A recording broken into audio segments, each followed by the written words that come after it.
এই ভাই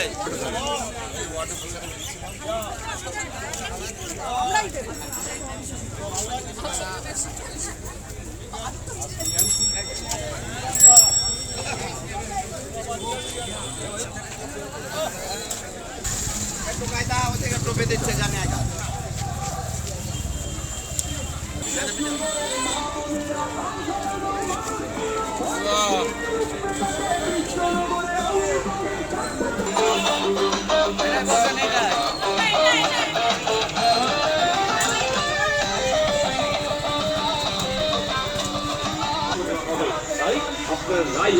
আপনার কেন্দ্রে কমরেড অদ্বৈত বিশ্বাস আগামী 29শে এপ্রিল মোদামদ্বীপে কমরেড অদ্বৈত বিশ্বাসকে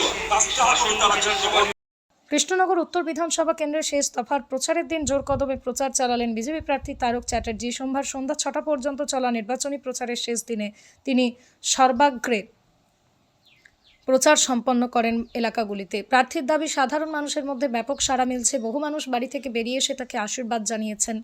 প্রচারের সময় কর্মসংস্থানের বিষয়টিকে প্রধান ইস্যু হিসেবে তুলে ধরেন বিজেপি প্রার্থী।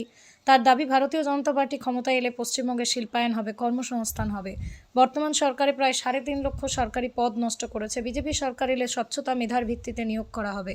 সব মিলিয়ে শেষ দিনের প্রচারে আত্মবিশ্বাসী সুরেই শোনা গেল কৃষ্ণনগর উত্তরের বিজেপি প্রার্থীকে। এতদিন প্রচার করলেন, আজকে শেষ প্রচার, কি মনে হচ্ছে?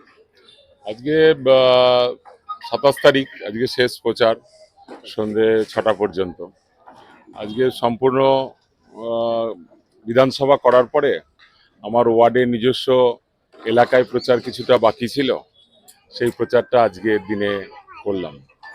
মানুষের মধ্যে ব্যাপক সাড়া, বিপুল সাড়া, এবং মানুষ বাড়ি থেকে বেরিয়ে এসে আশীর্বাদ দিচ্ছে ভারতীয় জনতা পার্টির প্রার্থীকে।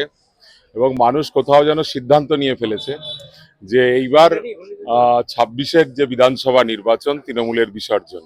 মানুষ গণতান্ত্রিক উপায়ে তৃণমূল কংগ্রেসকে বিসর্জন দেওয়ার জন্য প্রস্তুত হয়ে বসে রয়েছে। বাড়ি বাড়ি থেকে মানুষ ছুটে আসছেন, আশীর্বাদ দিচ্ছেন। বিশেষত মহিলারা, তারা দুহাত ভরে আশীর্বাদ দিচ্ছেন। এটা একটা উল্লেখযোগ্য দিক। এবং বিপুল সাড়া রয়েছে সারা কৃষ্ণনগর উত্তর বিধানসভা জুড়ে সহ আমার নিজস্ব ওয়ার্ডে।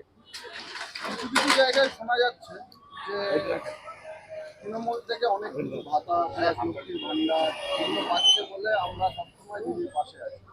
সেই জায়গায় আপনি না, এই বিষয়টাকে মানুষ একেবারে নস্যাৎ করে দিয়েছে যে আর ভাতা চাই না, আর ভিক্ষা চাই না, আমরা হাতে কাজ চাই। যুব সমাজ হাতে কাজ চাইছে আজকে। যে যুব সমাজ আজকে কাজের জন্য তারা বাইরে চলে যেতে হচ্ছে বিজেপি শাসিত রাজ্যে, সেই যুব সমাজ আজকে সংকল্প গ্রহণ করেছে যে আমরা বাইরের বিজেপি শাসিত রাজ্যে যাব না। ভোট দিয়ে সেই সুযোগ গণতান্ত্রিকভাবে এসেছে, আমরা পশ্চিমবঙ্গেই বিজেপি সরকার প্রতিষ্ঠা করব। তখন আমাদের এখানে শিল্পায়ন হবে, বাইরের রাজ্যগুলোর মতন কর্মসংস্থান সৃষ্টি হবে। যে 3.5 লক্ষ সরকারি পদ এই অপশাসনের তৃণমূল সরকার, কুশাসনের তৃণমূল সরকার অবলুপ্ত করে দিয়েছে, সেই পদ পুনরায় ফিরিয়ে এনে ভারতীয় জনতা পার্টি স্বচ্ছতার ভিত্তিতে, মেধার ভিত্তিতে আজকে সেখানে নিয়োগ প্রক্রিয়া চালাবে। আগামী 26শে ডিসেম্বর মাসের মধ্যে আজকে পশ্চিমবঙ্গে আজকে কর্মসংস্থান হবে।